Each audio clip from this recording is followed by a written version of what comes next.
He risked another glance back. Maya was looking straight ahead, her profile etched with a sadness that hadn't been there 5 years ago. She was stroking Noah's hair as he slept. The resemblance was now painfully obvious.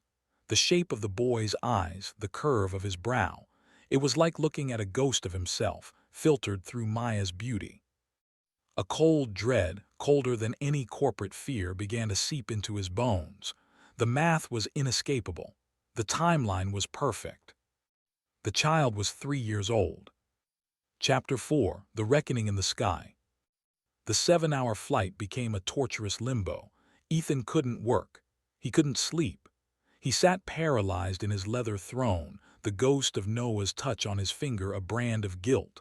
Every quiet sniffle from the boy, every soft murmur from Maya was a fresh lash. He played out scenarios in his head. He could pretend he hadn't noticed. He could disembark quickly, lose himself in the crowds of Heathrow, and return to the sterile safety of his life.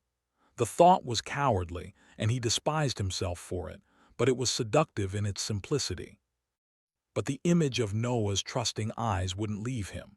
That unfamiliar, paternal instinct, once awakened, refused to be silenced. It screamed at him that this was his mess, his responsibility. The consequences of facing it were terrifying. The consequence of running away felt, for the first time, like a form of spiritual death. When the plane began its final descent into London, the cabin stirred with activity. The lights brightened, and the flight attendants began their preparations.